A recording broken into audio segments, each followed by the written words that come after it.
Hello learners, I am Dr. Neetu Shukla and today we will be discussing some of the reasons behind the non-achievement of the goals of universalization of elementary education. Education, as you must be knowing, forms the base of all types of human development and progress. It is meant for enabling the child to live a worthy life and realize the goal of self-actualization. Its goal is all-round development of personality, be it the head, heart and soul. It aims to nurture life skills, attitudes, values, and knowledge required to live a meaningful life. Towards this objective, Government of India has recently made education as one of the fundamental rights of each and every child. National and international initiatives for universalization of elementary education are also geared towards this goal. You know that universalization of elementary education makes it imperative and compulsory to make education available to each and every child in the country, irrespective of his or her caste, creed, religion, ethnic group, gender and socio-economic status. In 1990, the Chomsky Conference, it called for a strong and substantive efforts towards this goal, following which 10 years later, World Conference in Dhaka in 2000, it witnessed the national assessment of over 100 nations to the goals of universalization of elementary education. Have they been achieved? If they have not been achieved, then what is the reason behind it?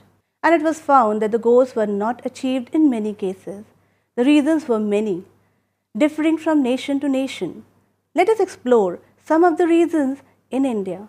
One of the major reasons behind the non-achievement of universalization of elementary education has been population explosion.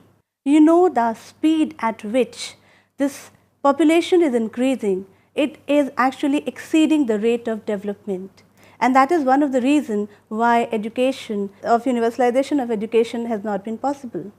Among other reasons, population, when it is expanding, when we try to find out what are the reasons behind it, then some of the reasons are the illiteracy that is there amongst the masses, the beliefs and myths which they are holding, the gender issues. The second main point or the second main reason behind the non-achievement of universalization of elementary education is poverty.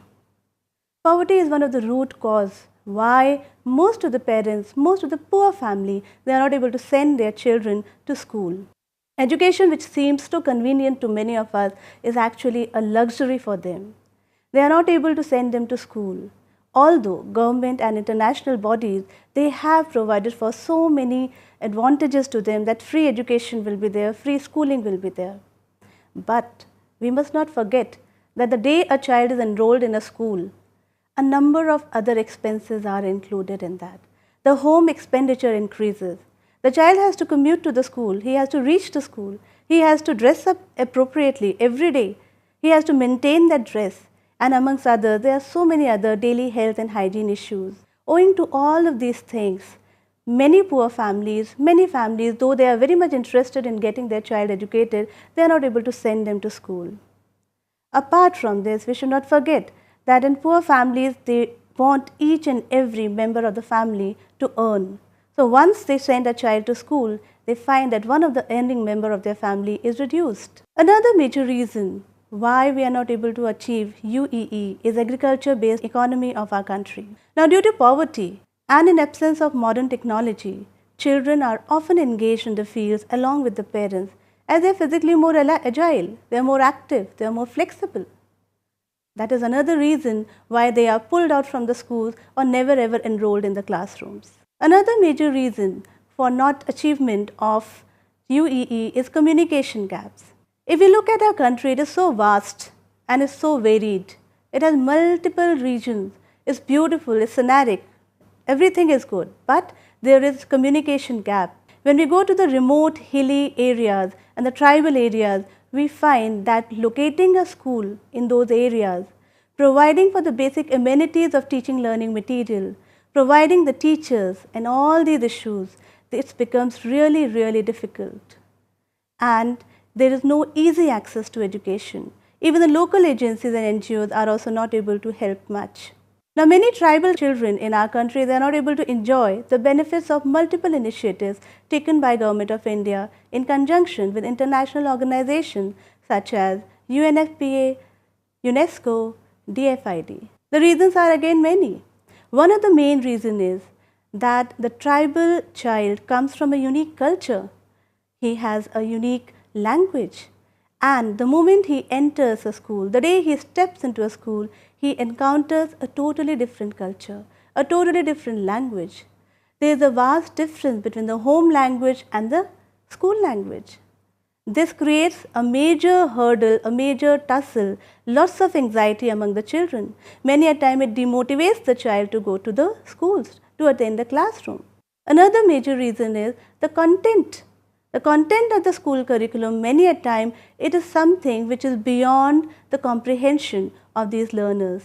The tribal child comes from a very rich cultural background, but in the textbooks he finds that his culture is not always presented in a beneficial manner. As a result, he finds a difference. He is not able to realize how far this content which he is studying in the school will help him in his actual socio-economic context. Now, the language and background of the teachers who are teaching these schools.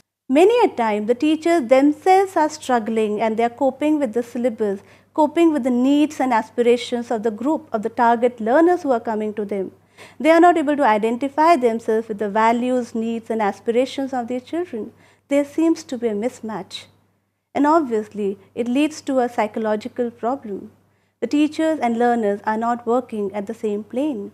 The socio-cultural needs and aspirations of the tribal communities are also many a time not fulfilled by the schools. Children many a time when they are coming from tribal families, they find it difficult to cope with the daily routine of the school, of sitting in the classroom, of reading content, of following the instructions of the teachers, and not to forget the evaluation procedures, the various co-curricular and curricular activities. So all this creates a major problem for them to cope in the classrooms, and that is another one reason why many a time they are forced to drop out from the school. Another very crucial reason is the negative attitude of the community, negative attitude of the family of these learners. Many parents still they think that the children who are educated, they will not be able to get a suitable employment, and they blame that the education system will actually force them to be of nowhere. They will not be able to go and work in the field because they are educated, and at the same time because they are educated they will not be able to get a good job. This negative attitude is another major hurdle in the process of the realization of universalization of elementary education. Now, motivation is another factor which has lent itself to the non-achievement of universalization of elementary education.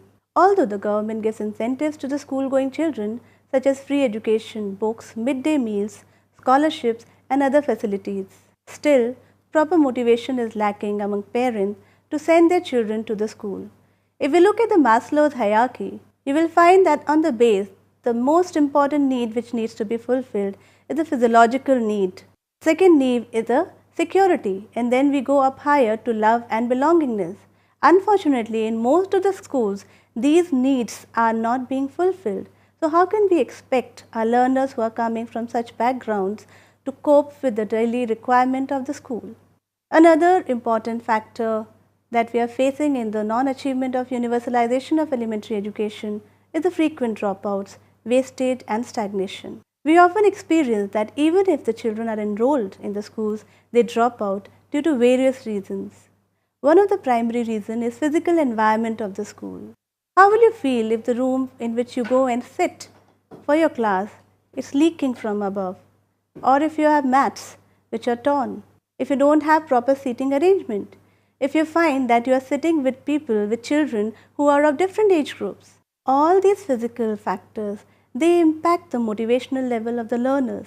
Another factor which is contributing to the dropout rate is the teachers. The teachers themselves are many a time not qualified.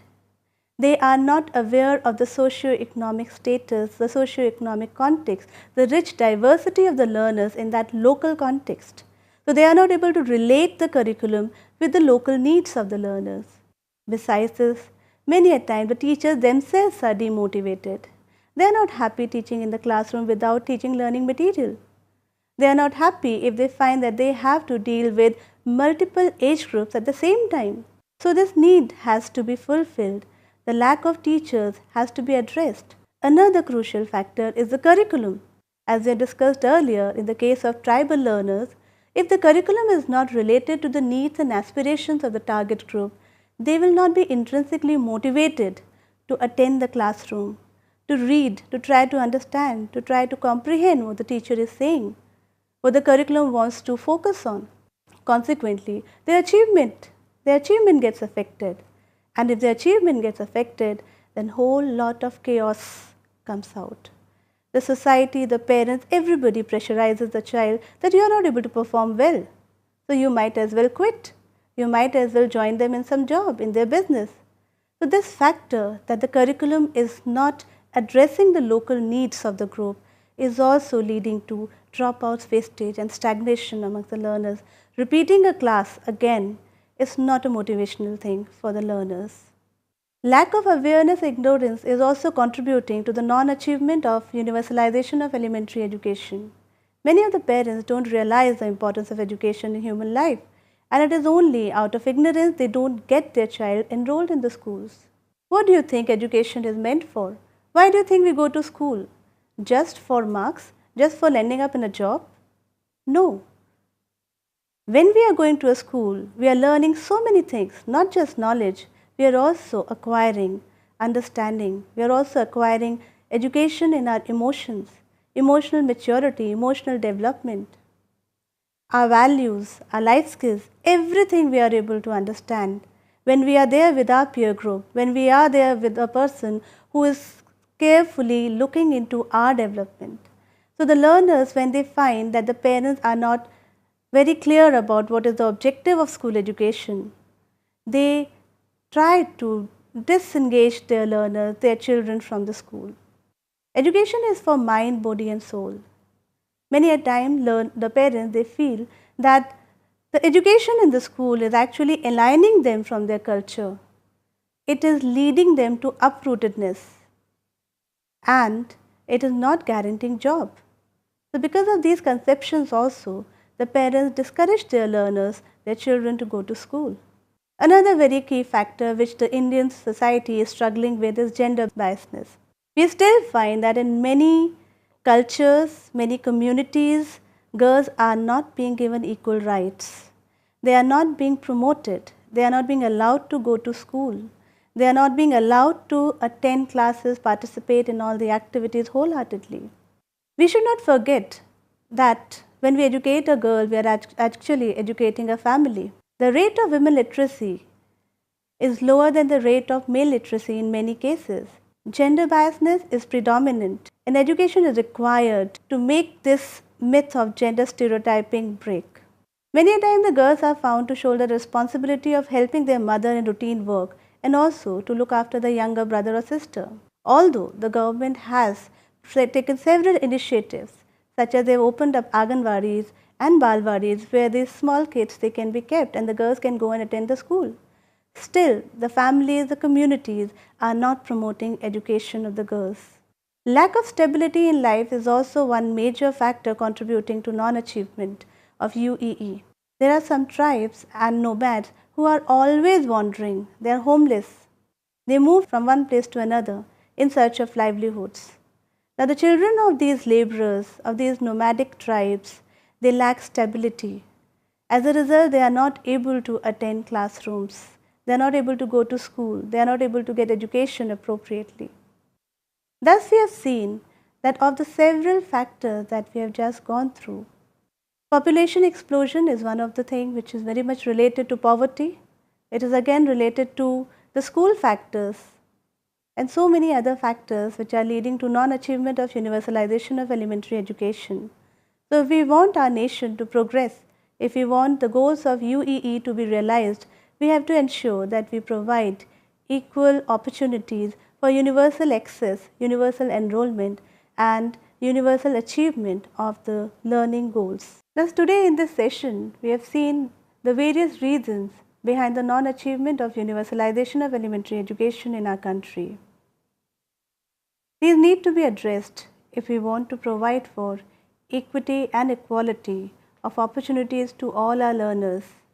If the goals of universal access, universal retention and universal achievement has to be achieved, we have to ensure that we provide for education in the right spirit. We have to ensure that the masses are educated about the need to control population. We have to ensure that the community is motivated. The negative attitudes of the families are removed through counseling, through various sessions by government agencies, through community support. In case of tribal schools and tribal learners, the community should come up and they should provide more participation in the translation of the text, providing glossary to the words which is known to the learners in that local language. They have to make the teachers work in sync with the community so that the local resources are harnessed in the transaction of curriculum. The teaching learning material which is being prepared by the teachers, let the community members join hands in enhancing the quality of the school education by providing for the gaps which are there in the curriculum and which can be easily filled if the teacher and the school and the community, they engage in a partnership so that the overall development of the children happens. To add to this, we should also understand that when we talk of universalization of elementary education, minimum levels of learnings have to be achieved. Now, these minimum levels of learning to be achieved should not lie only with the school authorities, with the teachers, with the teaching learning material, with the curriculum and the policy framers.